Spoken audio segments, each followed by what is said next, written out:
La charla de hoy, viernes día 7 de octubre del 2016, trata sobre Shambhala. Y en el título puse Shambhala y la humanidad, analogías. Es un tema desconocido, tan desconocido que no hace muchos años era un secreto, muy oculto. No sé si en todas las épocas, que ya llevamos mucho tiempo en este planeta, más de que la gente se cree, pues como todas las cosas, unas veces temporadas o épocas o culturas, se conocen más ciertos asuntos, ciertos temas, ciertas cosas, y en otras se conocen menos.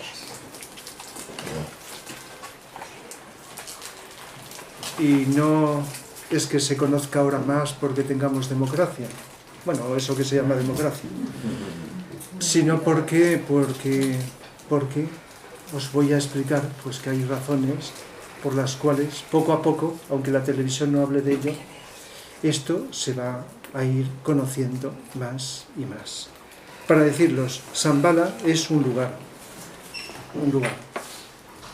no solo físico, sino un lugar, un estado de conciencia en distintas dimensiones. Y otra palabra que voy a utilizar en esta conferencia, Sanat Kumara, es un ser. Es el ser más evolucionado en evolución espiritual que existe en nuestro planeta. Para llegar a esa evolución necesitaríamos millones de lo que se llaman años. Y es quien, junto con otros, para iniciaros, dirige la evolución de nuestro planeta Tierra. ¿Vale? En cada planeta estarán quien esté. Desde hace 18,5 millones de años. Parte de la conferencia es decir, cuándo y cómo y por qué se estableció, digamos, este centro energético con una serie de seres o entidades. Entonces, Sanat Kumara es la entidad, el ser, vamos a llamarlo ser. Shambhala es el lugar, un lugar que físicamente, aunque lo más importante, como voy a explicar, no es físico, está en otra dimensión, físicamente está en lo que hoy es el desierto de Gobi, en Asia Central. Está la China, Mongolia, entre la China y Mongolia, si miráis un mapa, el desierto de Gobi, amplio, ancho. Entonces tiene que ver con el desierto de Gobi y también con parte de los Himalayas, de las montañas nevadas. Un desierto ya sabéis cómo es, árido, seco, y los montes Himalayas, pues nieve, frío, etc. Por la zona del Tíbet, por ahí. Ese es el lugar que desde entonces y sigue, no se ha cambiado de sitio, pues está, digamos, un centro con una serie de características que voy a comentar. Y los seres avanzados, que no solo los que vinieron, y algunos de los que vinieron ya se marcharon y cedieron el puesto a otros seres que han ido evolucionando y han ido ocupando esos puestos. De tal manera que si la humanidad somos un desastre, esto hay que decirlo desde el principio, lógicamente, si sabes algo de lo que trata esto, no es por culpa de ellos, es por culpa nuestra. Porque ayuda desde entonces y continuamente tenemos más de la que sabemos, de la que conocemos y de la que podemos comprender. Y no solo desde allí, sino de otros sitios.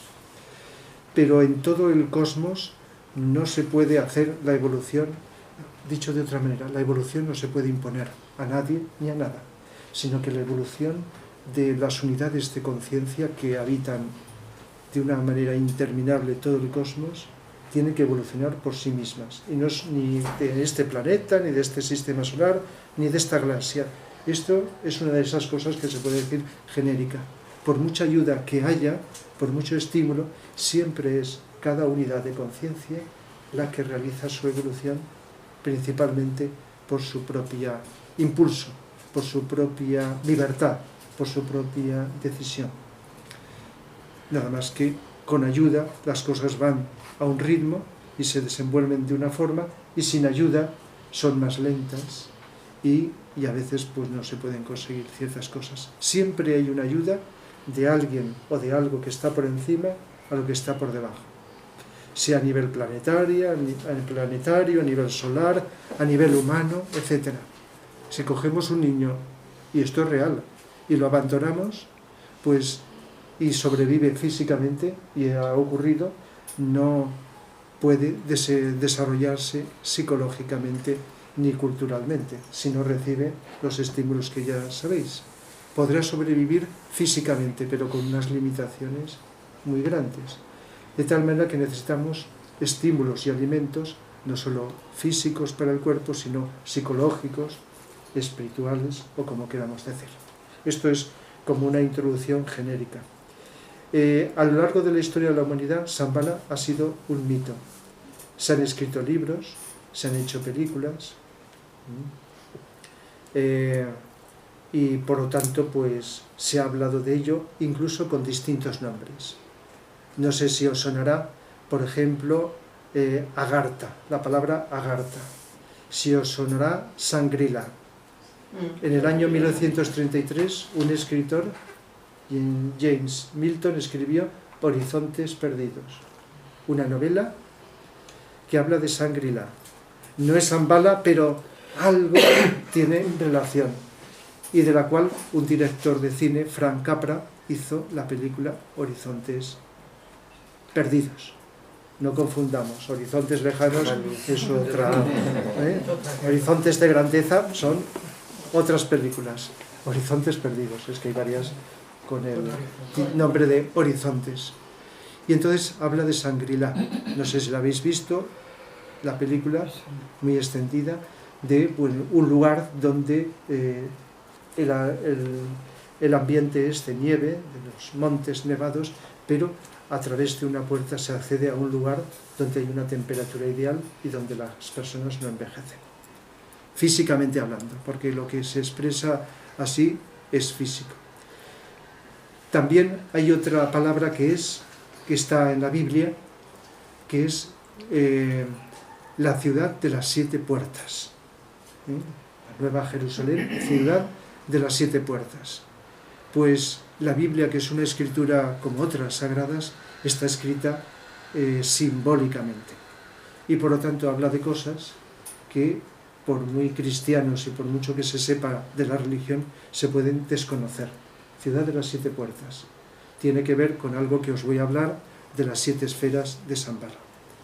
Hay otra palabra que es, otro término o otro concepto que es, y este sí que lo habréis oído, los buscadores del Grial. Sean los caballeros de la tabla redonda, sean caballeros de la tabla redonda, los templarios que buscaban el Grial, etc. Hay distintos grupos, pueblos, culturas, que a lo largo de la historia han buscado el Grial. Pues ese lugar que buscaban, se haya simbolizado como sea, ese lugar, y no creo que todos lo supieran, es Shambhala. A veces la expresión es, y ya os he hablado este curso pasado, no sé si estabais, pues 2 conferencias sobre el Grial. 2 conferencias sobre el tema del Grial. Entonces, el estuche del Grial tiene 2 significados: el corazón, que está dentro de cada uno de nosotros, y Shambhala. Porque el Grial es un símbolo de la perfección humana. El vellocino de oro, a lo mejor por la mitología, Jasón y los argonautas, es otra película, una película mitológica, Jasón y los argonautas. Pero en la mitología griega se habla de los buscadores del vellocino de oro, que es una piel de cordero que está colgada en un árbol, y que en el caso de este mito, Jasón tiene que vencer a un dragón y matarlo antes de conseguir el vellocino. Esto de un modo similar, como es un arquetipo, pues se ha repetido de distintas maneras. En el caso de la ópera de Sigfrido, Sigfrido mata a un dragón, y no para conseguir un vellocino, sino para entender el lenguaje de los pájaros, la intuición, para lo cual hay que vencer ciertos aspectos inferiores de nuestro interior. que al tenerlos superados y controlados, la energía se aprovecha para ello. Entonces, fijaos, son distintos los nombres que ha recibido mito. Hay muchos mitos que la mayoría de las personas, como no tenemos una educación en la mitología, creen que son mitos, cuentos, como si fueran cuentos para enseñar. De hecho, son como cuentos los mitos, pero que lo que se desconoce es la parte de verdad. Todas las religiones tienen su mitología. La Biblia, el Bhagavad Gita, el Corán, las distintas religiones y distintas culturas, mitología, para hablar de verdades, pero de esa forma, como hacen los mitos, en narración. Pues bien, hay que saber, para situarnos mucho mejor, lo estoy contando, aunque algunas cosas sabréis algunos, como pasa con todos los temas que trato en las conferencias, y otros pues no, entonces tengo que buscar, pues decirlo, hacerlo de una forma didáctica y dar unas bases que quizá, según mi pretensión, puedan facilitarlo. Todos los planetas que estén vivos, no todo lo que llamamos planetas están vivos, hay planetas muertos, la Luna es un planeta muerto, es un cadáver que está descomponiéndose. Tarda mucho más que un cadáver humano, ¿verdad?, en descomponerse. Todos los planetas vivos tienen su alma, o, si afináramos más, su mónada, su espíritu. Y ese espíritu se llama logos planetario. Los sistemas solares, lo mismo. Logos solar es el espíritu de cada sistema solar, que es la entidad sutil, de energía sutil, de conciencia y de luz. La conciencia es luz, la luz es conciencia, que se está expresando en el espacio a través de unas formas más físicas y de otros planos más sutiles, físicas, vitales, emocionales, mentales, igual que los seres humanos. Por analogía, si habéis hecho o habéis leído cosmología, el curso de cosmología, hay una analogía, sabéis la palabra analogía, entre el ser humano y un planeta. Por ejemplo, el cuerpo de un ser humano, nuestro, se puede relacionar con el cuerpo físico de un planeta. Nuestro cuerpo vital, de energía, que lo mantiene vivo, con el cuerpo vital o etérico del planeta, que es la energía que lo mantiene vivo. El cuerpo astral o emocional, de emociones, de deseos, de sentimientos nuestro, se puede comparar con el cuerpo astral de un planeta, que es lo que llamamos el plano astral. Cuando hablamos de la cuarta dimensión aquí, nuestro planeta es el plano llamado astral, o emocional, ¿verdad? El cuerpo mental nuestro, cada uno que digo son más sutiles y por lo tanto de más amplitud, se puede relacionar con el cuerpo mental de un planeta. Es decir, que los planetas son seres vivos con sus cuerpos más densos, si son físicos como el nuestro, y sus cuerpos más sutiles, y su alma y su mónada o espíritu. De tal manera que el logos de nuestro planeta se llama logos planetario del esquema terrestre. Pues el logos, cuando encarnó en el planeta, o cuando se creó nuestro planeta, que no fue de golpe, sino son procesos que duran tiempos indecibles, se va, primero es fuego, primero es hidrógeno, luego fuego, en fin, todo esto no me voy a entretener. Y llega un momento en que, habiendo aparecido el reino mineral, vegetal y animal, se decidió crear el cuarto reino, el reino humano. Y entonces, cuando se decidió hacer esto, más o menos por las fechas, un año más, un año menos, se estableció lo que se llama la encarnación del logos planetario en el planeta. El planeta estaba ya formándose, pero el logos es como si dijéramos, como si estuviera a la expectativa desde la lejanía, pero faltaba un engarce, un asentamiento.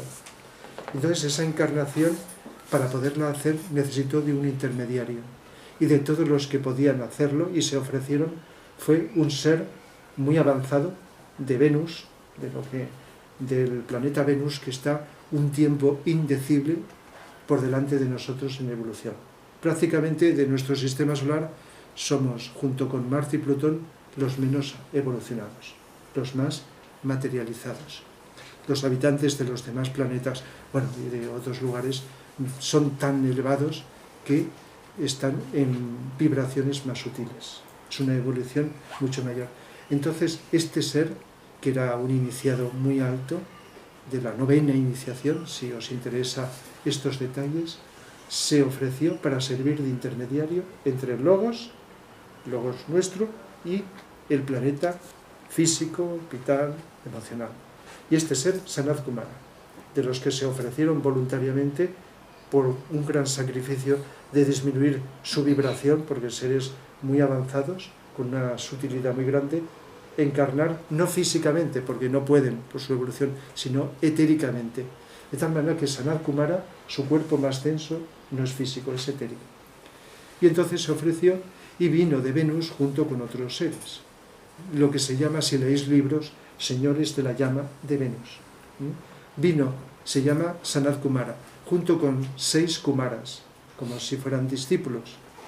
3 más esotéricos, más internos, y 3 más exotéricos, con X. La palabra exotérico con X significa algo más externo, no físicos, sino más encargados con una responsabilidad física.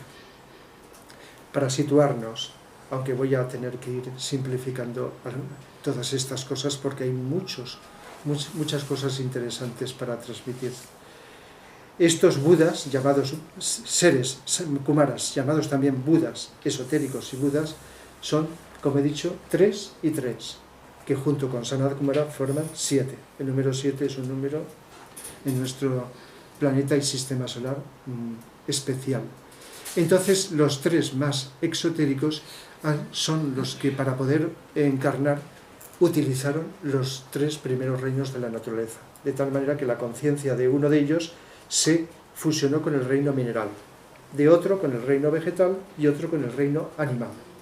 Y los otros 3 siguieron internamente como un trabajo para vincular las 3 energías básicas, dicho psicológicamente, voluntad, amor y luz, Shiva, Vishnu y Brahma, es otra forma de decir, igual que Padre, Hijo y Espíritu Santo, ¿no? En la religión cristiana son 3 energías, no solo solares, sino cósmicas, para poder materializarse. El caso es que vinieron, junto con otros seres menos avanzados que ellos, para iniciar el 4º reino de la naturaleza, el reino humano. En fin, quizá en otra conferencia explique con más detenimiento la evolución, nuestro origen como seres humanos. En aquel entonces había 4 especies animales que habían llegado al arquetipo. Cuando hable dentro de pocas conferencias de los arquetipos, me basaré en varios significados de la palabra arquetipo, y una de ellas es el arquetipo, digamos, de cada reino. Cada reino, el modelo al cual llega a la máxima perfección, que se llama arquetipo, que está siempre presente, y toda la evolución es acercarte al arquetipo. Cuando llega a eso, sigue evolucionando, pero hacia otro arquetipo.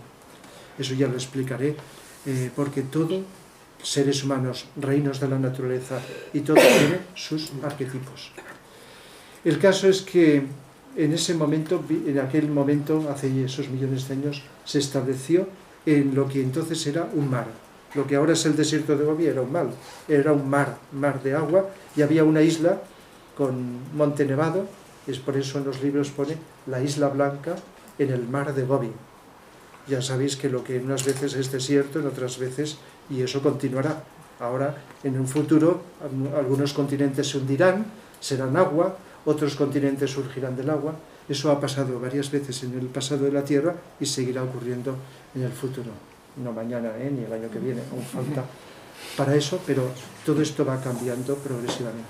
Y allí establecieron, junto con los que vinieron, se trajeron cosas para empezar, una serie de animales, de mineral, de plantas, de alimentos, etc. Pero bueno, sería, si os interesa en el coloquio podemos hablar porque es un poquito extenso y es largo. De los libros que se han escrito, Los misterios de Shambhala, de Vicente Beltrán Anglada, me atrevo a decir con seguridad que no hay nada más profundo que este libro.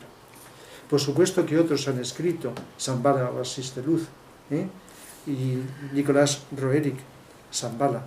pero aunque se refiere a esto, hay mucha distancia, quizá porque o no podían o no era el momento, aunque están escritos en este siglo pasado, ¿verdad? Y Nicolás Roerich fue un gran explorador, no solo fue un gran pintor, sino también tenía, junto con su esposa Elena Roerich, eran de nacionalidad rusa, y entonces visitaron Shambhala, las tierras de Shambhala, del Tíbet, etc. Y en sus libros narran pues todas las tradiciones, las cosas que se cuentan, etc. De tal manera que hay libros que han descrito Shambhala desde el punto de vista externo, pero también vislumbrando que hay algo más, y que se han extendido muchas noticias que tienen algo que ver con eso. Pero una descripción, como voy a hacer, de Shambhala me estoy basando, lógicamente, en la fuente más profunda, ya que Vicente Anglada os puedo atestiguar que conocía por vía directa Shambhala, y lo que escribe todo no es porque se lo cuentan, aunque tenía contacto con maestros y seres avanzados, sino por su experiencia directa.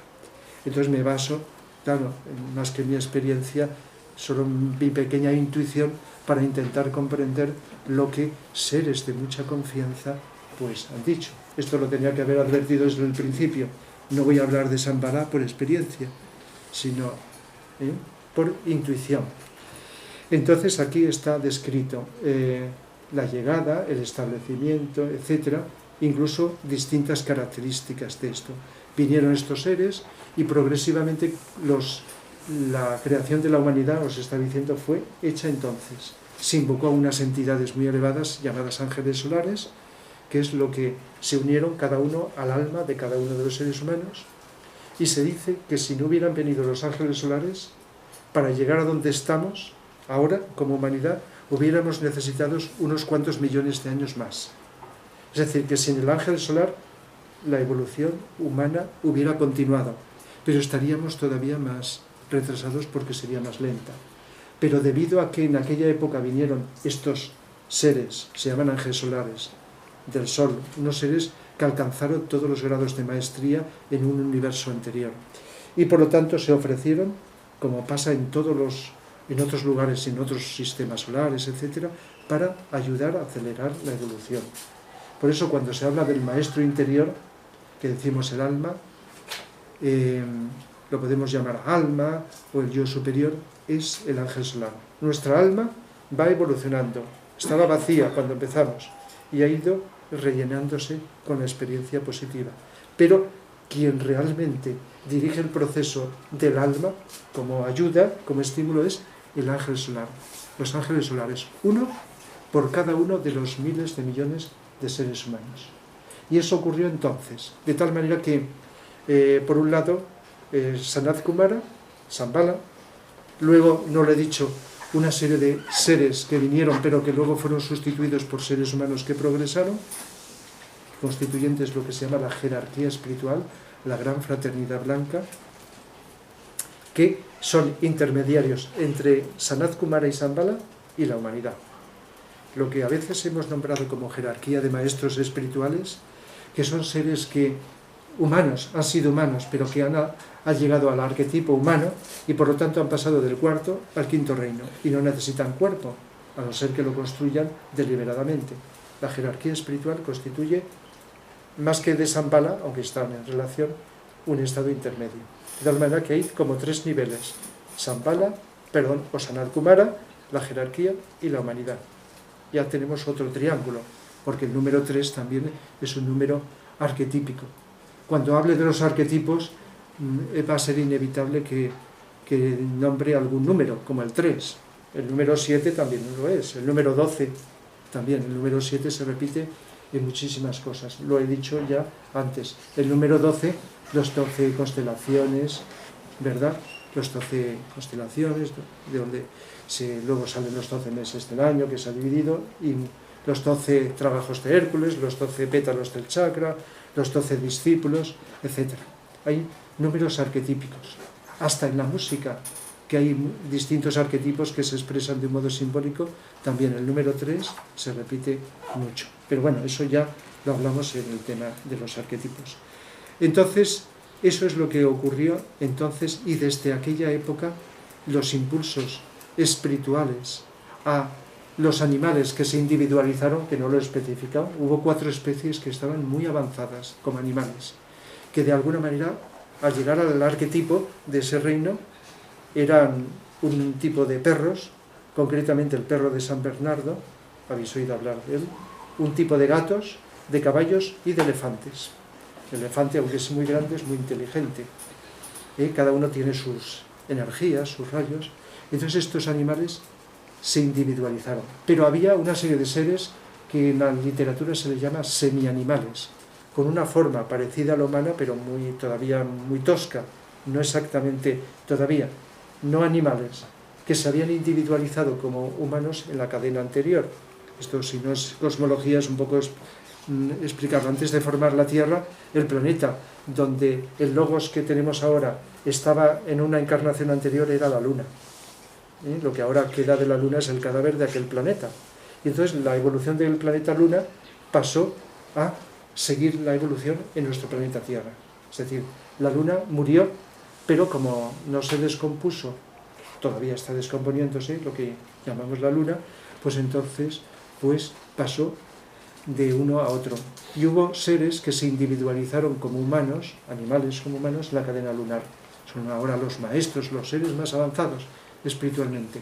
Pero la mayoría del planeta, de la humanidad, nos individualizamos como seres humanos cuando, en esta época, hace 18 millones de años. No obstante, luego, esto fue en la raza Lemur, en su quinta subraza. En la raza Atlante llegó un momento, cuando estábamos en la Atlántida, que se cerró la puerta y ningún animal ya pudo pasar, porque si no la distancia entre los seres humanos hubiera sido grande. Desde la época de la Atlántida, hace unos millones de años, ningún animal puede encarnar como humano. Es decir, el alma grupal del animal, que se va, conforme va evolucionando individualizado, no puede pasar, tienen que esperar a otras épocas. El caso es que desde entonces estamos evolucionando. Y según como lo miremos, decimos, uy, sí que nos cuesta. Pero todo es una subjetiva interpretación que tenemos. ¿Qué funciones tiene Sanat Kumara y la jerarquía como intermediarios con la humanidad? Porque hay como una jerarquía. ¿Sabéis? La palabra jerarquía, que a veces no nos gusta, está en todo el cosmos. Siempre hay de arriba hacia abajo. Y hacia arriba llega un momento en que ya, por muy evolucionado que es ya se pierde y ya no encuentras el final. Pues se nos dice, Vicente dice en un capítulo, que la misión de Sanat Kumara, de Shambhala y de todo esto, hay 3 funciones principales. Una es neutralizar el mal cósmico. La mayoría del mal que conocemos es el que creamos los seres humanos, no los otros reinos, solo los humanos, y eso es evidente. Hay seres humanos que siguen creando el mal y haciendo el mal que repercute en otros. Pero el mal cósmico no es el creado por nosotros. El mal cósmico es un tipo de energía que procede de los mundos. Cuando terminan su evolución se descomponen. Igual que cuando un ser humano muere, fallece, el cuerpo físico empieza, si no haces nada, a descomponerse. Y las radiaciones físico-psíquicas que emanan de esa vibración son perturbadoras, contaminantes. Por eso se dice que cuando se quemen todos los cadáveres, en lugar de enterrarlos, evolucionaremos mucho más como planeta. Los cementerios son los cadáveres, un cementerio hay muchos cadáveres, son focos de contaminación. Y la Luna, que es un cadáver, es un foco que nos está frenando la evolución. Por muy poética que sea la Luna y se haga poesía, es un planeta muerto cuyas energías físico-psíquicas están llegando a nosotros. También absorbe parte de nuestras energías de tipo inferior y nos la devuelve. De tal manera que cuando un mundo se descompone, lanza una energía al espacio y algunos mundos por sintonía vibratoria la absorben. Pero por sintonía vibratoria. Según se nos dice, eso ocurrió el siglo pasado en nuestro planeta. Cuando ese mal cósmico, pero ojo, los verdaderos responsables somos la humanidad o la parte de la humanidad que hemos mantenido durante mucho tiempo unas vibraciones inferiores y también en determinados lugares un karma determinado. Entonces, cuando apareció el nazismo, que solo se puede comparar a las fuerzas del mal en la Atlántida, que hubo una lucha entre el bien y el mal, entre la luz y la oscuridad, muy poderosa, y los magos negros que encarnaron en Alemania y en nombre del nazismo, que llegó a casi apoderarse del planeta. Si no se hubieran hecho algunas cosas, se hubiera frenado la evolución de nuestro planeta. Fueron también seres que en Atlántida reencarnaron otra vez el siglo pasado para continuar con lo suyo. Esto, bueno, no creo que quede demasiado tiempo, no sabemos cuánto tiempo creará para que todo esto acabe del todo y nuestro planeta siga una evolución más espiritual. Pero una de esas cosas, y cuando el karma se expresó, vinieron parte de esas energías y creó eso que realmente, por mucho que nos digan, no nos lo podemos imaginar. El mal que había metido ahí, representado por esta asociación llamada nazismo, que consiguieron tomar ciertas cosas esotéricas, porque eran muy conocedores, nada más que en lugar de la magia blanca, de la magia negra, y utilizar un símbolo espiritual antiquísimo como es la cruz camada, le dieron el giro al revés y lo convirtieron. Es decir, que utilizaron cosas maravillosas, o la música más espiritual que existe en este planeta, la de Wagner, y también la utilizaron también para sus intereses, con su ignorancia. Bien, sin entretenerme más en esto, el caso es que neutralizar el mal es con sus vibraciones y su energía para poder contrarrestar eso y poder vigilar. No obstante, en algún momento, como ocurrió el siglo pasado, se pueden colar estas energías. Estimular el bien. Estimular el bien, ¿dónde? En el corazón de los seres humanos. Estos seres y la jerarquía continuamente lo que hacen es estimular el bien. Y estimular el bien ya implica neutralizar el mal. Si no estuvieran ellos, nos hubiéramos destruido y hubiéramos desaparecido. Todo lo bueno que hemos conseguido en la historia de la humanidad, lo conozcamos o no, porque desconocemos más que conocemos de la historia, es gracias a estos seres que forman Sanat Kumara, Shambhala, la jerarquía. Y que la mayor parte del tiempo, a veces encarnados físicamente, pero de un modo velado, están sin descanso, sin vacaciones, sin ningún tipo de egoísmo, con total desapego, desidentificación, cosa que los seres humanos más o menos tenemos, están trabajando para estimular, sin coartar la libertad, el bien, con mayúscula, en los corazones. Y en el pasado se ha ido haciendo a cuentagotas. Hoy día hay mucha gente, cada vez más, aunque todavía el mal es muy evidente en el planeta, ¿verdad? Si no, no estaríamos como estamos. El bien está llegando a mucha gente. Hay mucha gente que con su imperfección es lo que llamamos de buena voluntad, solidaria, que busca, hace o desea el bien. La semana que viene, sí, la charla de la semana que viene que he titulado Formas de servir o formas de hacer el bien, es como un intento de explicar externa e internamente lo que los seres humanos, si queremos, podemos hacer para ayudar al mundo a evolucionar, para estar mejor, no para evolucionar nosotros, que también, sino evolucionar. Y esto es muy importante.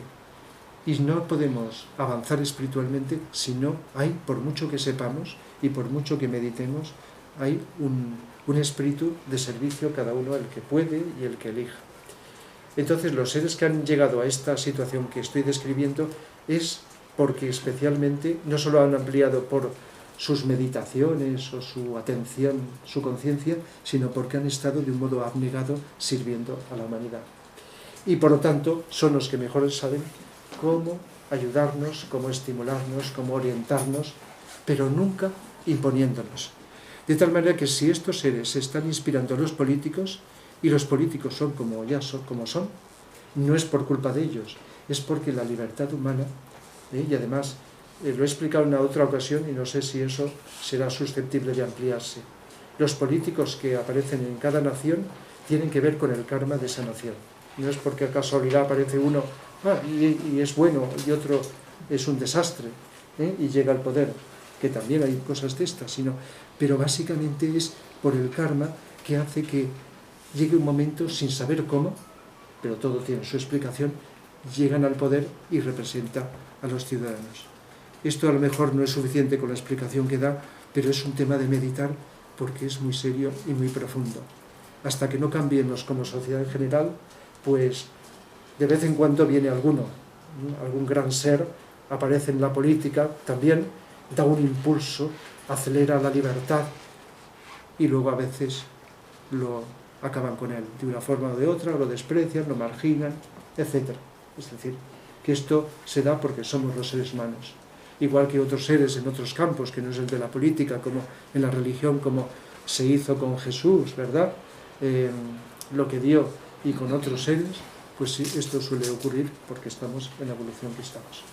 Y el tercero es que se cumpla el karma. El karma lo regulan unas grandes entidades, se llaman señores del karma, es el nombre que en los libros, si lo leéis, lo dice. Hay 4, Vicente Anglada lo explica en otro libro, para el sistema solar, y 4 para el planeta. Entonces, en colaboración con Sanat Kumara en la jerarquía, van regulando el karma.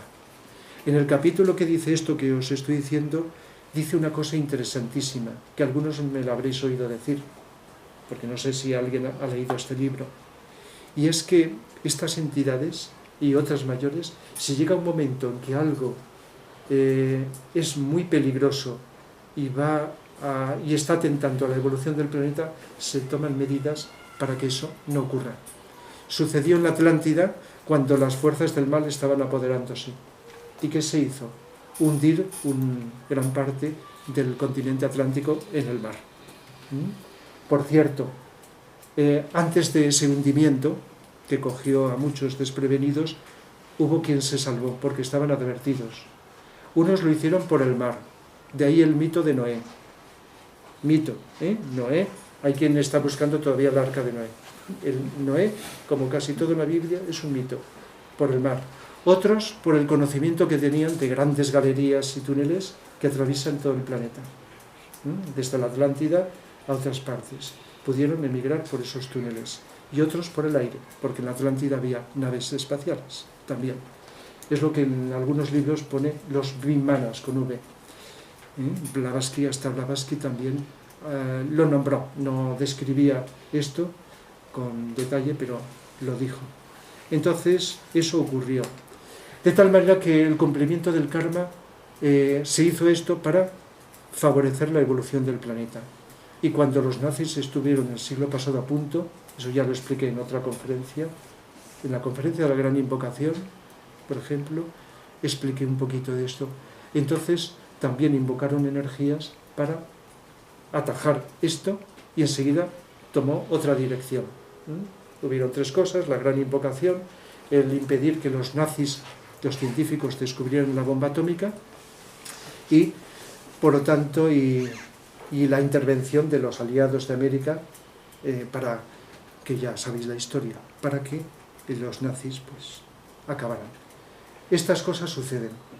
Y nos dice Vicente, y esto se puede creer o no, pero eso expande la conciencia y te da una seguridad, y nos dice que en el año 1975 Sanat Kumara, Shambhala, la jerarquía, establecieron algo que es lo siguiente: la primera nación que lance un arma nuclear contra otra estallará en su propio territorio, no hacia donde iba dirigida. Y no solo eso, estallará, con lo que eso supone, sino que una energía de primer rayo vendrá y destruirá esa nación. Eso, pues lo podemos creer o no, pero la intuición nos lo dirá. De tal manera que una guerra nuclear, pues solo llegaría a esto que acabo de decir, lo que nos da una seguridad. Bueno, en la época de la Guerra Fría, pues eso nos producía más miedo. Ahora está el peligro, por supuesto, pero está la cosa más distendida, ¿verdad?, que en otras épocas. Entonces, estos seres están vigilando, junto con entidades, con devas, y utilizando naves espaciales, todas las naciones que tienen armas nucleares. De tal manera que incluso, en algún momento, si algo raro ha ocurrido en una nave espacial, la han destruido, aunque llevara tripulantes, y eso ha ocurrido. Es decir, eso no se dirá nunca, pero según lo que los que saben lo dicen, lo saben. Es decir, que en determinados momentos se ha intentado crear una guerra y se ha hecho lo posible por atajarla. Pero si llegara a un caso más desfavorable, sería un proceso así. ¿Por qué? porque una evolución de millones de años no la pueden destruir, porque sí, unos cuantos con su egoísmo, porque ya sabéis cómo se crean las guerras, con su egoísmo. De tal manera que gracias a estas entidades se está, digamos, protegiendo. Igual que aunque dejes libertad a un niño para que crezca y aprenda por experiencia, pero si se va a matar y hay un peligro grande, ya a nadie se le ocurre en su sano juicio decir que aprenda, que se caiga por la ventana, ¿verdad? Siempre se toman medidas.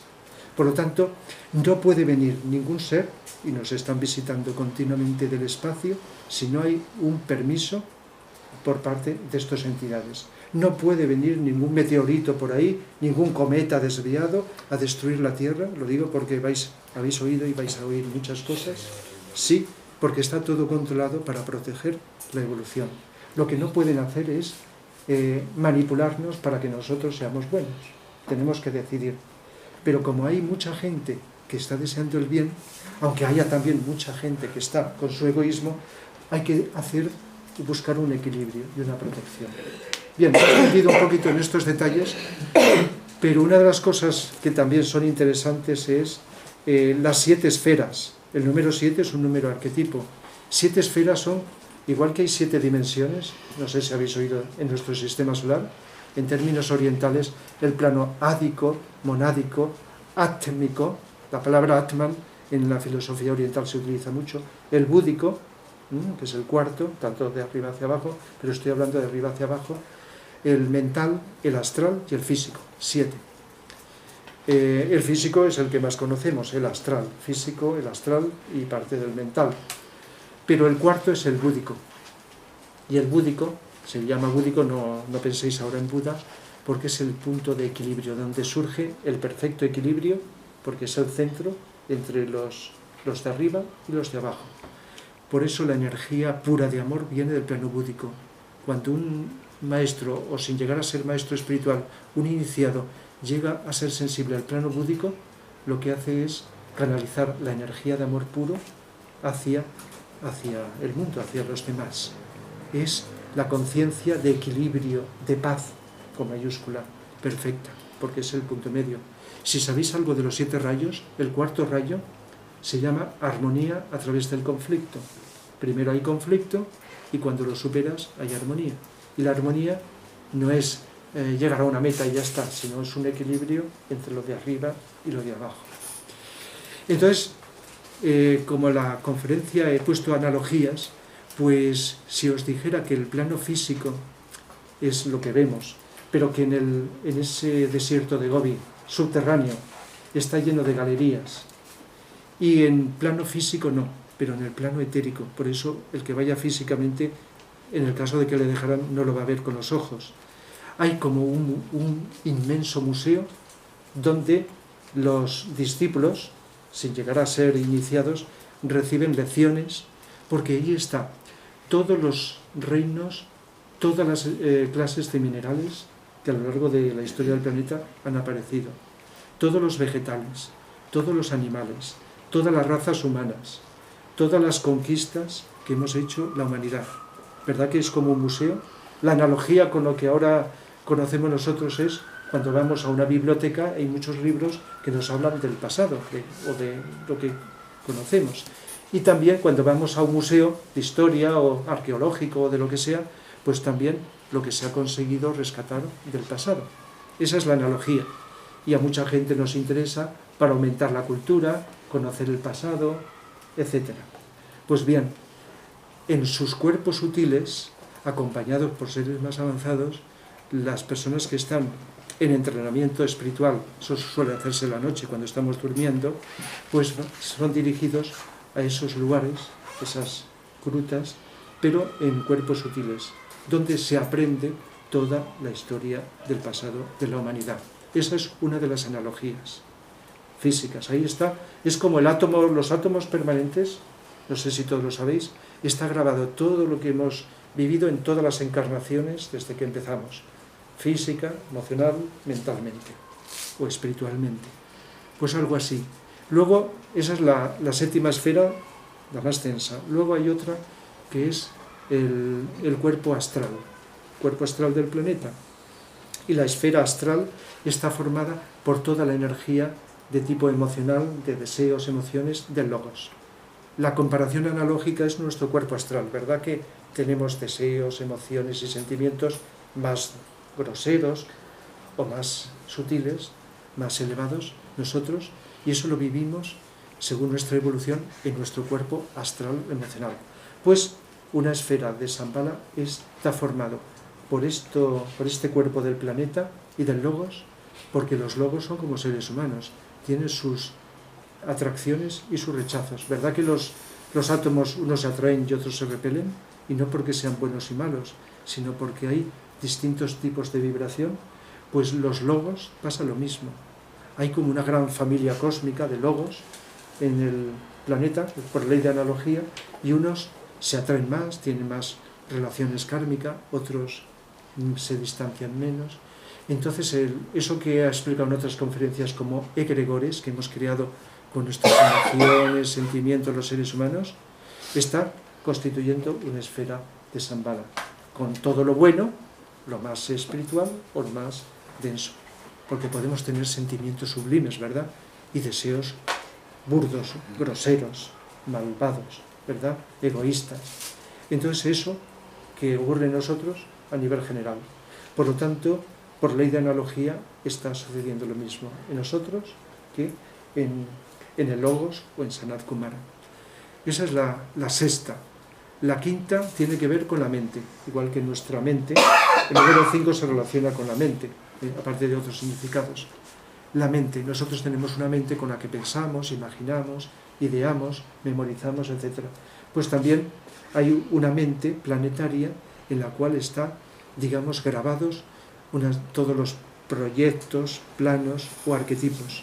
Como daré una conferencia sobre los arquetipos pronto, explicaré que allí están, por ejemplo, los arquetipos del reino vegetal. Este es el reino que más se ha acercado a su arquetipo, porque hay una belleza increíble, y las plantas no solo son bellas, algunas, sino tienen perfume y tienen una fuerza de atracción especial. Es porque el reino vegetal es el que más se ha acercado a su arquetipo. Entonces, todos los arquetipos de todos los reinos están vibrando en los planos sutiles. Esto lo sabía Platón. Cuando hable de Platón lo diré. Platón lo sabía y por eso habló con otro lenguaje distinto de los arquetipos, que si uno no sabe estas cosas no llega a entenderlo. Y entonces, aunque citaba más que estos que estoy diciendo, el arquetipo de la belleza, el arquetipo de la verdad, de la bondad. De tal manera que ahí están estos arquetipos. Por ejemplo, relacionado con esto y con otras cosas, al final de la raza Lemur, la tercera de las razas humanas, cuando nos individualizamos, algunos individuos llegaron al arquetipo físico. El arquetipo físico es llegar a la máxima perfección y mejor funcionamiento de las facultades biológicas. Y algunos de aquellos, descendientes de aquellas unidades humanas de aquella raza Lemur que llegaron a ese arquetipo, por herencia, son lo que hoy llamamos la raza negra. Por eso la raza negra de África son los mejores preparados biológicamente del planeta, de todas las razas, física, biológicamente. En la raza Atlante se llegó algunas unidades al arquetipo de bondad, de tal manera que como la raza Atlante, ya he explicado otras veces, es emocional, entonces las unidades más evolucionadas llegaron a expresar los sentimientos más elevados y nobles, que es bondad, arquetipo de bondad, como se dice, lo explica Vicente así, arquetipo de la bondad. De tal manera que no solo en esto de la bondad, que eso puede existir en seres de todas las razas, sino las características de tipo astral de la raza Atlante, los herederos actuales son las razas china, japonesa, los esquimales de América Central o de los indios de América del Norte. Todos estos proceden de la raza Atlante. Cuando en una conferencia futura os hable de algo muy interesante, pero desde otra óptica, que son la cultura maya, que fue muy avanzada, fueron descendientes de los atlantes, porque la Atlántida estaba muy conectada con América. Bien, pero eso ya lo dejamos para otra ocasión. El caso es que en la raza aria, la quinta, la que estamos ahora, pero cada una de estas dura millones de años, porque tiene 7 subrazas. El arquetipo es de verdad. Y ahora estamos en su quinta subraza, y los avances técnicos que en pocos años se están consiguiendo, que no se pueden comparar a los que nos vienen en el futuro, pues es un signo de que la mente se está desarrollando mucho. En la Lemuria el físico, en la Atlántida el emocional y ahora la mente. Pues bien, en esta quinta esfera de Shambhala están esos proyectos o planes, igual que puede ser en un gobierno que tenga unos planes, en una empresa también, en alguna institución humana o una persona tenga unos planes de lo que tiene que hacer en el trabajo laboral o en otro. Y esos planes, pues con dificultades va acercándose, quizás se desvíe o quizá no llegue. Pero esos planes, con la imperfección que tenemos, por analogía, son los planes, que estos sí que se cumplen, aunque a veces van con retraso, los planes y proyectos de nuestra evolución. Y voy a decir, no de las 7, sino la cuarta, la búdica, porque en la búdica una de las cosas que se busca es la unidad, como he dicho.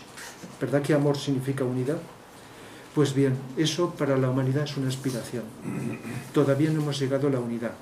Fijaos que llevamos siglos intentando unir Europa y parece que ahora vamos hacia atrás, ¿verdad? Porque hay una separación y la magia negra está ahora trabajando desde muchos frentes. Uno de ellos, y esto cueste lo que cueste entenderlo, aceptarlo, es para meditar. Una de las cosas más favorables de la magia negra para frenar nuestra evolución es alimentar los nacionalismos. ¿Sabéis? El sentido del nacionalismo de yo, mi nación, superior a los demás. Egoísmo. No siempre tiene la palabra nacionalismo este significado, a no ser que entendamos por nacionalismo el planeta entero. Pero el planeta de momento no se puede unir de golpe. Tiene que unirse por pequeños grupos. Y uno de esos grupos, que no es tan pequeño, es Europa. Y desde eso se viene trabajando desde hace tiempo, desde seres conocidos o desconocidos, para intentar a ver si nos unimos. Sabéis que hay dificultades y crisis, como en toda evolución hay subidas y bajadas. Pero el destino, impulsado por Shambhala porque vive como una unidad, estén como estén en el grado de evolución, están todos intercomunicados trabajando al unísono. Y ahí no hay egoísmos que valga, porque el egoísmo ya lo tienen trascendido, eso que conocemos. Pues esto, por eso he dicho una aspiración, conseguir que el planeta sea uno. Seguramente, a lo mejor los que estamos aquí, aunque sea un ideal, lo pensamos. Mucha gente piensa que tendríamos que ser un planeta sin fronteras, sin naciones, trabajando dentro de nuestro pequeño ámbito, hasta donde podemos llegar, por el bien de los demás, dejando esos prejuicios raciales o nacionalistas o del tipo que con frecuencia, vamos a decirlo así, nos están separando, nos están frenando el proceso evolutivo. Entonces, el proceso es este. Y si hay peligros, y si hay retrocesos, de alguna forma la ley del karma viene, nos guste o no nos guste, y nos moviliza. Igual que la ley del karma está actuando y va a actuar, y seguramente, por desgracia, cada vez más con desastres naturales, porque estamos, como ya sabéis de sobra, no es ningún secreto, contaminando y no hay forma de pararlo, aunque pueda disminuir contaminando el planeta. Físicamente, aunque hay otra contaminación peor. Entonces la ley del karma, porque es un ser vivo, aparece y viene pues lo que viene. Bien, hay otra cosa muy interesante relacionada de todo lo que podría decir, y no lo voy a decir todo, es los talismanes. Se dice que Shambhala recibió de Sirio, porque nuestro logos solar tiene un vínculo con Sirio. Nuestro logo solar, de nuestro sistema solar, es hijo de Sirio. Ese sol que llamamos Sirio, ¿verdad? Procede. Y algunos de estos seres también tienen relación con Sirio, de la jerarquía de Sirio. Entonces, pues, incluso los iniciados del pasado que conocían, que construyeron las pirámides de Egipto, de las cuales hablaré en un futuro, de cosas que son menos conocidas, conocían muchas cosas. Por eso en las pirámides, una pirámide hay un lugar, pero bueno, eso ya es para otra historia, donde los iniciados que recibían la iniciación en el interior de la pirámide se asomaban y veían Sirio porque estaba, digamos, alineado con ciertas posiciones. Es decir, que las pirámides son varias cosas menos para enterrar a los faraones, las grandes pirámides de Egipto, pero eso ya lo dejamos para otro momento. Pero ya que he dicho las pirámides, una de las formas de canalizar las energías, y tiene que ver con los talismanes, desde Sanat Kumara ha sido canalizar las energías en el pasado y hacer que llegaran a todo el planeta a través de una serie de elementos físicos, han sido los menires. Todos sabéis lo que son los menires, esas grandes piedras que cuando estudiábamos decíamos, para enterrar a los muertos. Y dije, bueno, pues sí que tenían que ser fuertes, con el pasado éramos gigantes. Menires, las piedras de Stonehenge, las pirámides y otros lugares eran sitios, centros especiales a través de los cuales las energías de Shambhala podrían dirigirse hacia distintos lugares del planeta para avivar la evolución. Lo simplifico ahí. El caso es que los talismanes son como una serie de formas, ¿verdad? Cuando pensamos un talismán físico. El diamante flamígero fue el que trajo Sanat Kumara, se dice de Venus, pero vino de Sirio vía Venus. Ya, eso es para matizar, de lugares muy elevados. Y desde entonces su vibración de tipo espiritual impulsa la evolución. Pero luego hay un cetro que utiliza el Bodhisattva, un intermediario entre Sanat Kumara y la humanidad, es el Bodhisattva, lo que llamamos el Cristo, no Jesús. Si no lo tenéis claro, Jesús fue un ser y Cristo otro. Jesús, discípulo de Cristo. Pero Cristo está a la misma altura que el Manú y el Mahachohan. El Manú es el que está dirigiendo la evolución de las razas humanas y la política. El Cristo, la evolución de la conciencia. Y ahí podemos incluir las religiones, etc. Y el Mahachohan, la cultura. Y de ahí se derivan pues, otros aspectos, la ciencia, el arte, etc. Bien, esto lo simplifico. El caso es que el Bodhisattva tiene otro cetro con el cual dirige la energía. Y luego también otro, digamos, talismán, por decirlo de alguna manera, se sitúa en el centro de la Tierra. Los planetas son huecos, la Tierra es hueca.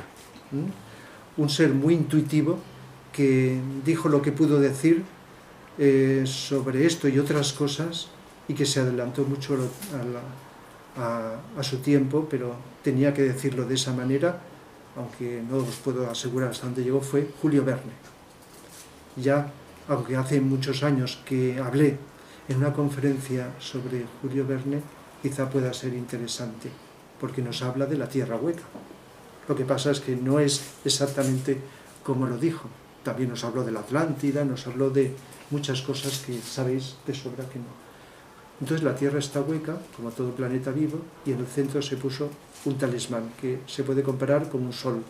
Vicente lo describe, porque los clarividentes lo pueden ver, en el centro ese sol que está irradiando una energía que se llama de Kundalini y que está vitalizando toda la energía del cuerpo físico del planeta.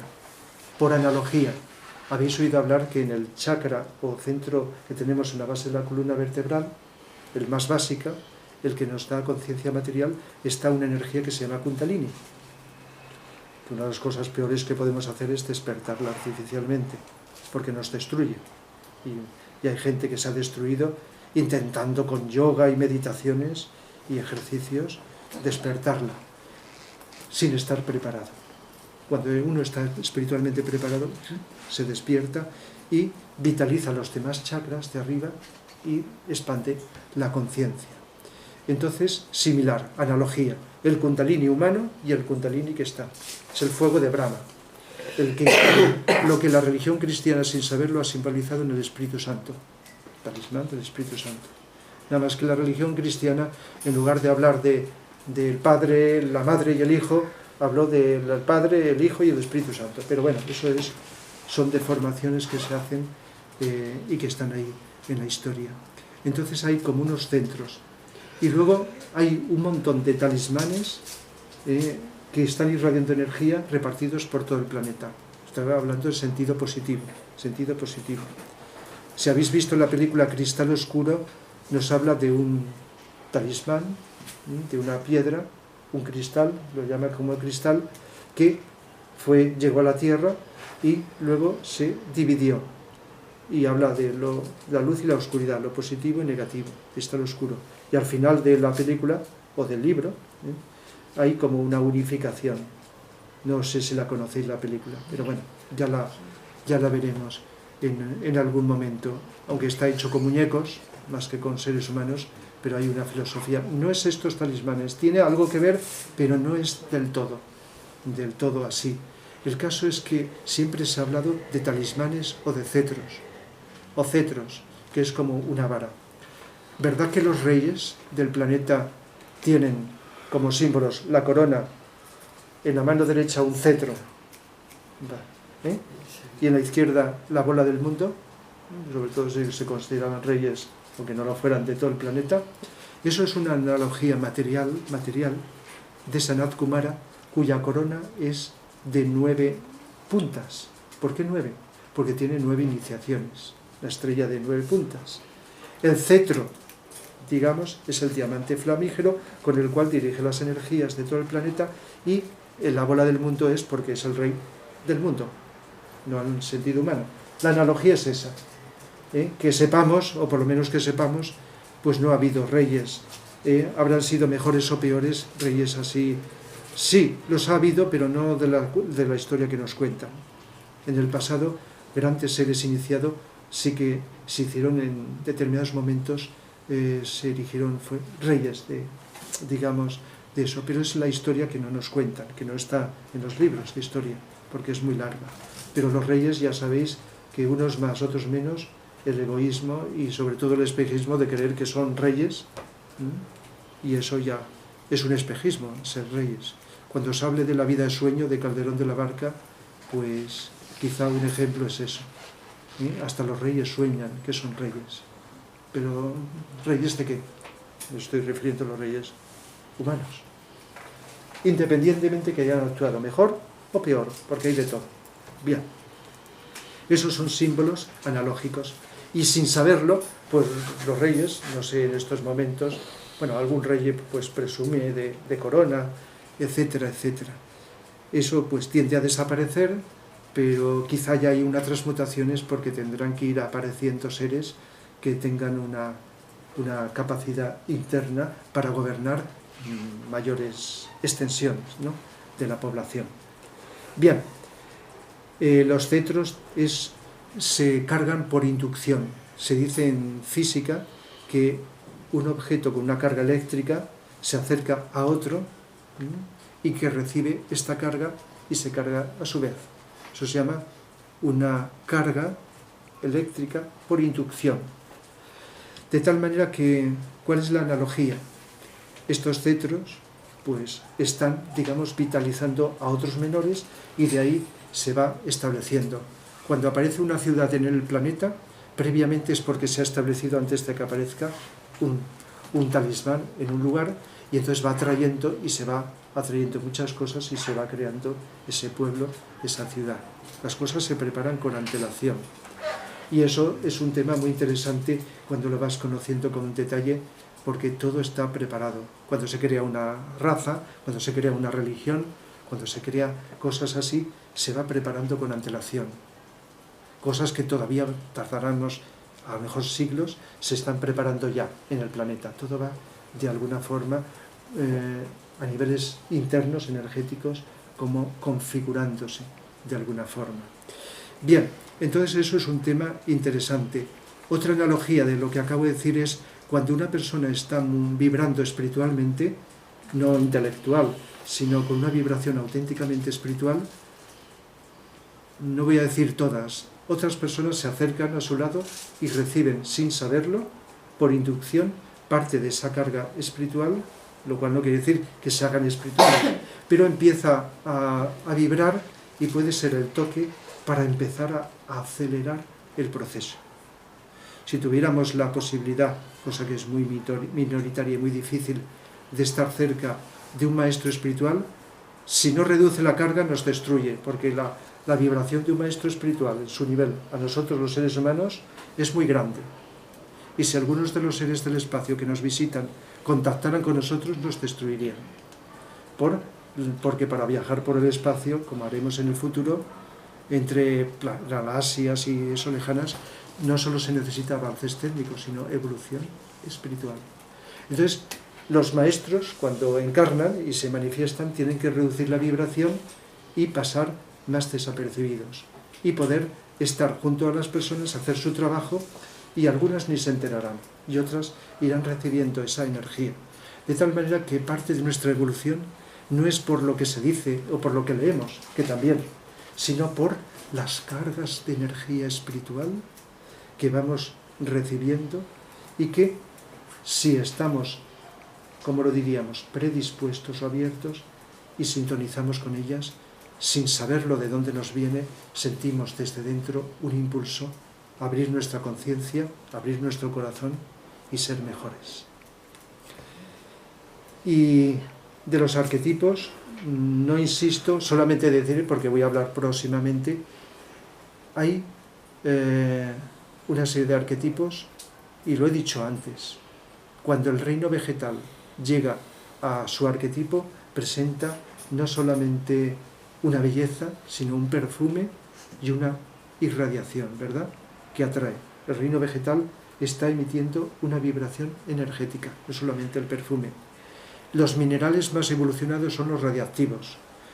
No solo son las piedras preciosas, el oro, etc., sino radioactivos, que han existido desde entonces, aunque la radiactividad se descubrió en el siglo XIX, pero como minerales por parte de la humanidad, pero son muy antiguos. Y por lo tanto llegan a su arquetipo. Cuando llegamos al arquetipo de la raza en la que estamos, ya, aunque no es de golpe, ya tenemos que ir pasando a una nueva raza.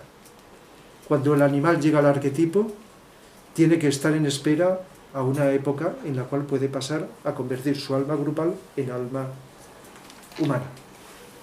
Y así, llegar al arquetipo está en todo. Los planos, los reinos, las especies, las razas, todo tiene su arquetipo.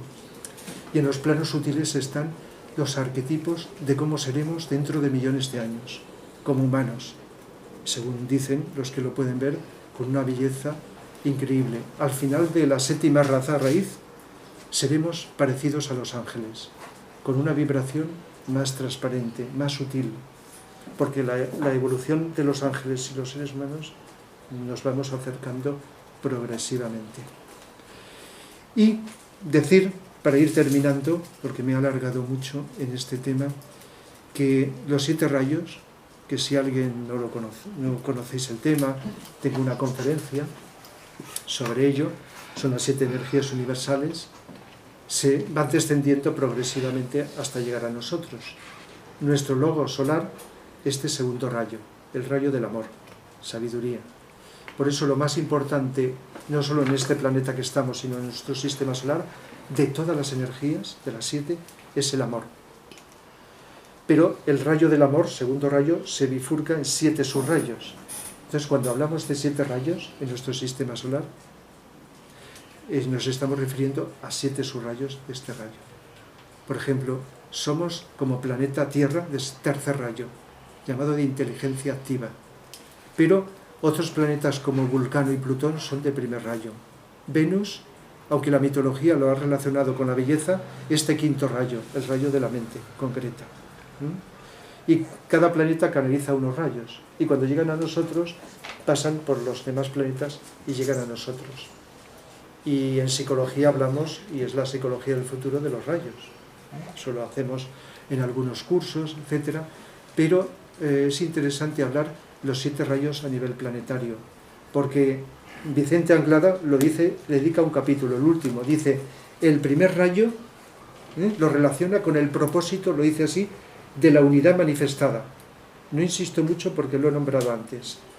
La manifestación de Sanat Kumara, la jerarquía y la creación de la humanidad forman una triple estructura, que el propósito de la unidad significa en unificarlo. Lo digo con mis palabras, pero lo expresa más o menos. Y dice, como cuando se habla del absoluto de Dios, ¿cuál es la finalidad de la creación de todos los universos? Pues Vicente dice una palabra que nos deja igual que estábamos. Dice la conciencia de ser y de realizar. Así de breve y de sintético. Pero podemos estar toda la vida meditando y a lo mejor descubrimos intuitivamente ser y realizar. Ser con conciencia de que eres y realizar es la manifestación. Lo deja así y decimos, ¿y por qué no dice más? ¿Habrá algo más? ¿El por qué se crean los universos? Pues en el caso de Shambhala, Sanat Kumara, el Logos, esta conciencia se expresa como unidad, porque todo el planeta tiende hacia una unidad. Y luego pues los planetas también se irán uniendo como seres evolucionados, tendientes siempre por todo el cosmos hacia una unidad, de la cual procedemos, nos bifurcamos y luego regresamos otra vez. Bien, por cierto, un pequeño paréntesis, la analogía del cetro con el cual irradias energías ha aparecido en los cuentos de hadas como las hadas con una varita, y en los libros de Vicente los dibujos pintados por un pintor amigo suyo clarividente pinta las hadas con la varita, poniendo exactamente lo que hizo Walt Disney en su película Fantasía, porque Walt Disney estudió algunas de estas cosas. Eso los entendidos en cine no lo saben, pero estudió y entonces hizo una película que conoceréis todos, de música clásica, Fantasía. Entonces en el episodio Cascanueces van unas hadas, ¿verdad? Ahí, dando luz, brillantez, color a las plantas. Las hadas de verdad hacen lo mismo, y además es muy parecido. Y esa varita pues está expresada. Y como he hablado en otras ocasiones, una forma que ha llegado a millones de personas ha sido los libros de Harry Potter, donde está expresado de un modo velado, yo no sé, no os puedo decir la autora lo que sabía, muchas cosas que suceden en otros planos, ¿no? Como estas escuelas que están. Fijaos, si habéis visto la primera película, va el protagonista a una estación que tiene que entrar a un tren atravesando una pared, no de una forma natural. Bien, y más cosas. Entonces, la varita mágica con la cual se hace magia, y eso está expresado, es una analogía de estos cetros que estos seres internos están utilizando para poder canalizar en determinadas direcciones la energía. Y los magos serán representados siempre con la varita. Así que no terminaríamos de explicar analogías. Segundo propósito, y acabo, él lo llama de revelación, y tiene que ver con el segundo rayo. Nos dice que la evolución humana es ayudada continuamente por medio de la revelación. A lo largo de la historia, más elevada o menos, la revelación, no solo penséis en las escrituras, el ser humano. ¿Para qué es la revelación? Para estimular el espíritu y acrecentar no solo la luz, sino el amor. De tal manera que vamos desarrollándonos progresivamente en luz, en amor y en voluntad, gracias a la energía del amor que he dicho que es fundamental. Entonces la revelación que vale la pena es aquella revelación no para hinchar tu intelecto, sino para estimular el corazón. El tercero lo llama el propósito de la actividad creadora. La actividad, tercer rayo. El tercer rayo se llama de la inteligencia activa. Y es el que determina, en nuestro planeta o en cualquier lugar, cómo tiene que ser todo. Cómo se estructura, cómo se organiza, todos los reinos y cómo tiene que ser. De tal manera que es el que permite ir coordinando el reino mineral, vegetal y animal, que sabéis que son los componentes básicos de nuestro cuerpo físico, astral y mental. Y esto tendiente al otro. El cuarto lo llama el propósito de la armonía planetaria, tiene que ver con el cuarto rayo. Y nos dice que el propósito del cuarto rayo, o de este propósito, es eliminar el dolor humano y todo lo que, bueno, humano y de todos los reinos. Y el cuarto rayo, cuando pensamos en él, pensamos siempre en el arte, porque el arte tiene un ingrediente que es la belleza y la armonía. Y este cuarto rayo se llama el rayo de la armonía a través del conflicto. Primero vivimos el conflicto y luego la armonía. Todo lo que es lucha, guerras y conflictos psicológicos es conflictos, para generalizarlo. Y cuando lo superamos, ¿qué conseguimos? Armonía. Y la armonía está unida a la belleza. Cuando poco a poco, no sé con qué velocidad, en la educación desde pequeños se valore mucho más que ahora las artes, especialmente la música, que es la más poderosa, y las artes, ¿verdad? Entonces avanzaremos más en evolución. En lugar de ir quitando las artes o subvalorándolas, o solamente enseñarlas intelectualmente, que se enseñe a sentir la música, a poder comprender un cuadro, a poder leer un poema y entenderlo, a poder comunicarte con la vida a través del intermediario del arte. Hay artistas de todos los rayos, pero si hay uno, es el cuarto rayo. Pero imaginemos que no hay ninguna de estas artes. Cuando un ser humano vive la armonía, aunque no sea de cuarto rayo, es una obra de arte. Un grupo humano que funcione en armonía es una obra de arte. Una sociedad que ahora no conocemos con armonía es una obra de arte. No solo es arte la pintura, la música, la arquitectura. Es decir, que el arte está, como he explicado otras muchas veces al hablar de esto, está en todo. Es el cuarto propósito. El quinto es el de la manifestación, la llama así, cíclica. Tiene que ver con el quinto rayo, el rayo de la ciencia. Todos los científicos tienen que tener en sus rayos el quinto, porque la mente tiene que estar desarrollada, no hace falta ser científico. Pero ¿sabéis para qué es la ciencia y el quinto rayo? Que lo manifestamos los seres humanos, los otros reinos no. Para poder conocer y comprender todo. Los científicos van, por mucho que avancen, partes, fragmentos de este todo. Pero la evolución del quinto rayo es que conforme más avancemos como humanidad, vayamos comprendiendo eso donde estamos. Lo de dentro, lo de fuera, etc. El sexto rayo, y acabo, es el del reconocimiento, lo llama, reconocimiento divino. ¿Verdad que el sexto rayo, devoción, idealismo, se asocia mucho a la religión?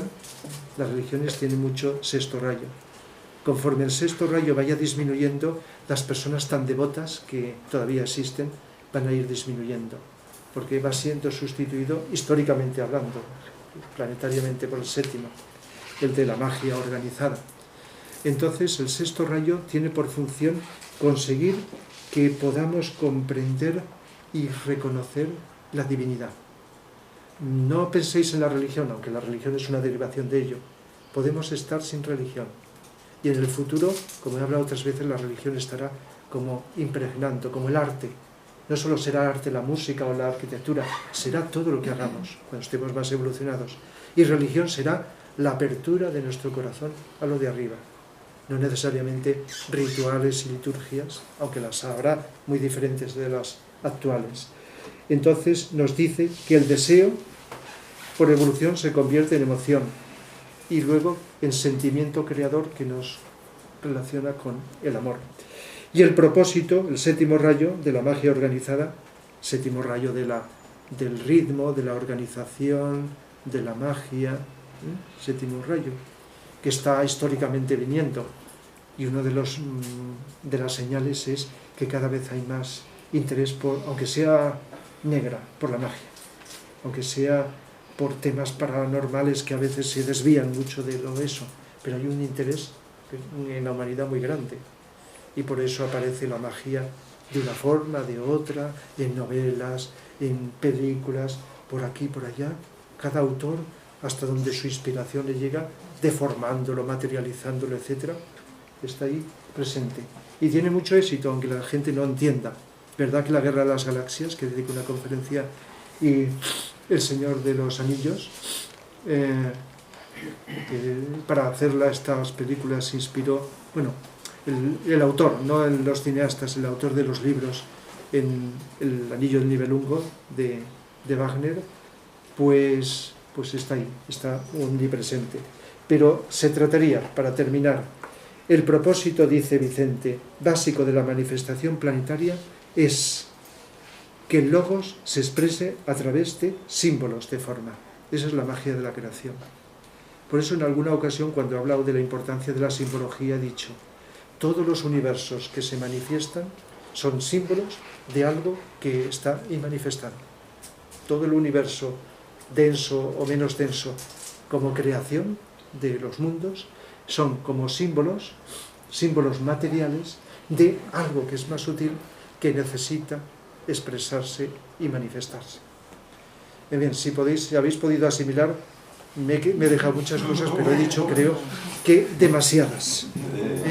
No sé si he sido un poco exagerado por querer decir demasiado, porque creo que llevo pues hora y media casi, aproximadamente, 1 hora y 20 minutos, y no sé si os he cansado, os he mareado, pero el tiempo que deseéis, si queréis hacer preguntas, seré más breve para contestar si sé lo que me preguntáis.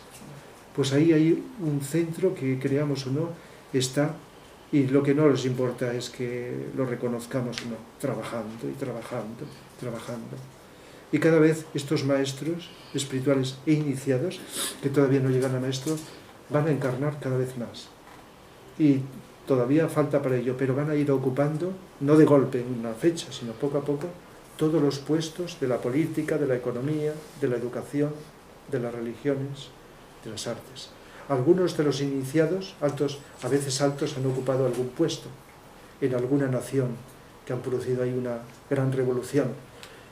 Otros, pues en el arte, otros por aquí, por allá. Y otros, pues en distintos grados de evolución, a veces discípulos, ¿verdad? Con todos los obstáculos, porque tienen que llevar mucho cuidado, porque si no, los mismos de su comunidad acaban con ellos, porque eso se creerá o no, pues a veces en nombre de Dios se hace lo peor, en nombre de lo divino se hace lo peor que se ha hecho y se está haciendo a veces, hay de todo, pero hay un trabajo anónimo muchas veces, poco visible, pero a veces pues dices, uy, esta persona parece que es especial, está ahí intentando hacer, y a veces decimos, ¿y por qué no hace esto? Es que no nos damos cuenta las barreras que se están algunos tropezando, sea en la política, en la religión, sea por aquí, por allá, pero grandes. Pero antes o después todo va a seguir, porque desde dentro es un trabajo ineludible.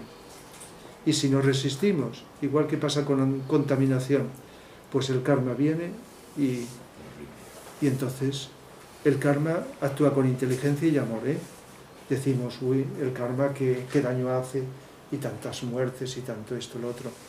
Pero visto desde arriba, la muerte es interesante verlo, y tendré próximas conferencias sobre el tema, pues la muerte es a veces una liberación, lo mejor que puede suceder para que el alma aprisionada pueda continuar su camino de otra manera. Pero hay que tener cierta intuición, conocimientos también para entender un poquito esto, la muerte. Somos humanos y nos duele la muerte de conocidos y desconocidos por la sensibilidad. Pero visto desde otro ángulo, no es porque superior, no es porque se sea cruel. Se defiende la vida y nos instan a que respetemos la vida, porque cualquiera que mata a cualquiera, ser humano a otro, pues lo tiene que pagar. Y no solo seres humanos, porque el karma con los que matan a los animales o los torturan, también, o los que incendian por egoísmo los bosques, pues también tienen su karma reservado. Bien, seré breve si me preguntáis, si deseáis preguntarme algo. El mes pasado, en las charlas de Cauce, hablaste muy de pasada que los vascos venían de la Báltica. Muy de pasada. Sí, sí, muy de pasada. ¿Tienes algo? Pues es un tema muy delicado, ¿no? Para eso. Pero sí hay determinadas culturas o lugares que tienen desde hace mucho tiempo como algo que les separa. Pueblos, etcétera, y hay unos más grandes, otros menos, o culturas, que se sienten como privilegiados, como aislados, ¿verdad? De alguna manera. Hay una evolución, de alguna forma, pero hay unos núcleos ahí. Y entonces todo eso, a nivel interno, también son como núcleos, etc.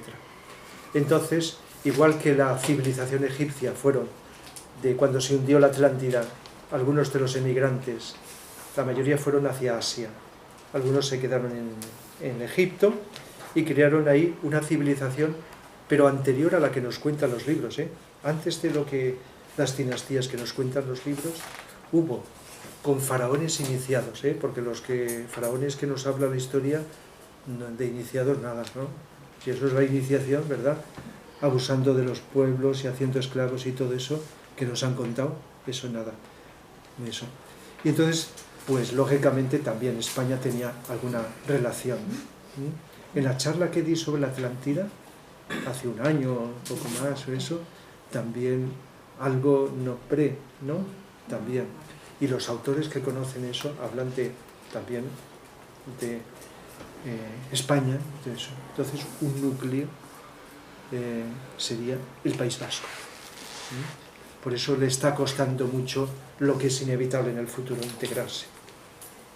Lo que muchas veces se está presionando para separar, el futuro es integrarse, si no, es motivo de dolor y de sufrimiento hasta que se consigue que se vaya integrando en el buen sentido de la palabra. Integrando no es manipulación, sino es que una estructura se sujete a otra jerárquicamente superior, como está estructurado todo el cosmos.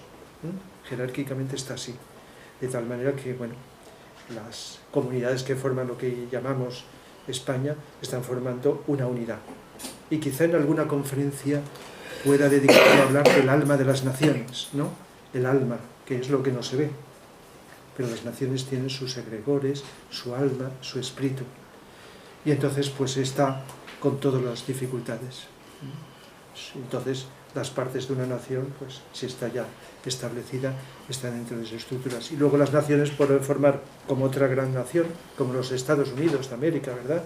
Con distintos estados, formando, con todos sus defectos, pero estoy hablando ahora de estructuras. En teos Europa tiende hacia esto, pero todavía no se ha creado ese gobierno europeo que esté por encima de los demás gobiernos. Y eso lo habréis oído decir. Hay que ceder de abajo para poder integrarse en lo de arriba. Es que es no una invención de ningún filósofo o político, es la estructura universal. Y los planetas del sistema solar, aunque sean sus logos independientes, están formando parte del logo solar. Y Sanat Kumara recibe los planes del logo solar. Es el que los puede recibir. Los planes del logos para nuestro sistema solar los recibe y los adapta. Y el de los otros planetas, Marte, Venus, etc., también. Y entonces los adapta. Y esos planes están estructurados formando una unidad, como sistema solar. Y este sistema solar, junto con otros 6, formando 7 sistemas solares, forman otra unidad. Y así hasta donde nos perdemos. Si esto lo intuimos, porque estoy hablando de algo que no podemos ver, y si lo intuimos sobre todo desde aquí, más que de aquí, desde aquí, notaremos como nuestra conciencia, aunque nos olvidemos del tema, se expande. Por lo menos contribuye a ello. Entonces, aquellos como seres humanos o grupos pequeños y grandes que buscan egoístamente la separación, pues la evolución es hacia la integración. Y la integración verdadera respeta. No sé si hace falta que matice. Respeta la nota, la idiosincrasia de los pueblos. Cuando aparezca, que todavía no ha aparecido y dedica un capítulo, la lengua universal, que aprenderemos en todo el planeta, será una lengua mántrica que al pronunciarla nos acerque energéticamente a unos y a otros. En general, los pueblos conservarán X tiempo sus lenguas. No se trata de destruir, tampoco de obligar, pero la tendencia es a la economía de energías. No sé si habéis pensado en ello, y no entro más en detalle, que el multiplicar las lenguas es no cuestión de la Torre de Babel, que no era el objetivo. La Torre de Babel no era por la multiplicación de las lenguas, que eso es un absurdo. Tiene otro simbolismo. La multiplicación de las lenguas es por la idiosincrasia y las características y un montón de elementos, pero también el forzar eso también implica un desgaste de energía. Cuando podemos economizar, igual que en otras cosas, pues ir simplificando las lenguas. Y con el tiempo, iremos sustituyendo este lenguaje por la telepatía, como tienen determinadas personas, y es un lenguaje más limpio, más directo, más claro, etc. Y así iremos llegando. Pero cuando se descubra eso, todos aprenderemos ese idioma básico y el tuyo. Y con todos, pues, ya...